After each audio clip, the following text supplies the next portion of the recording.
മതാടിസ്ഥാനത്തിലുള്ള പ്രചാരണ തന്ത്രം. അവര് LDF വീണ്ടും പേരാമ്പ്രയിൽ അത് പരീക്ഷിക്കുകയാണ്. അവരുടെ LDF കൺവീനറെ ജയിപ്പിക്കാൻ വേണ്ടി. വടകര അവർക്ക് നൽകിയ പാഠം മറന്നു എന്നാണ് ഇതിൽ നിന്ന് മനസ്സിലാക്കേണ്ടത്. കാഫിർ സ്ക്രീൻഷോട്ടിന്റെ അതേ മാതൃകയിലാണ് ഫാത്തിമ തഹ്ലിയയ്ക്കെതിരായിട്ടുള്ള ഈ പ്രചരണം ഇപ്പോൾ നടന്നുകൊണ്ടിരിക്കുന്നത്.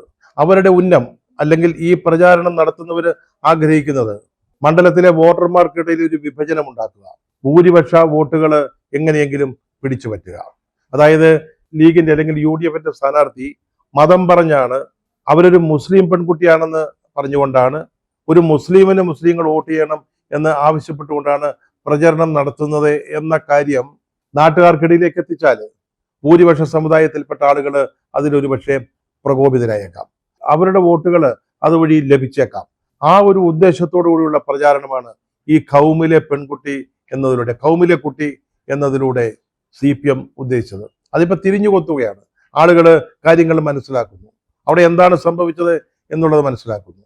ഇത് വാസ്തവത്തിൽ മതസ്പർദ്ധ വളർത്തുന്ന രീതിയിലുള്ള പ്രചാരണമാണ്. ജനങ്ങളെ വിഭജിക്കാനുള്ള തന്ത്രമാണ് അതിലൂടെ LDF പയറ്റിക്കൊണ്ടിരിക്കുന്നത്. ഇത് BJP ആണ് ചെയ്തതെങ്കിൽ നമ്മളൊരു പക്ഷേ ഇത്ര പ്രാധാന്യം അതിന് നൽകുമായിരുന്നില്ല.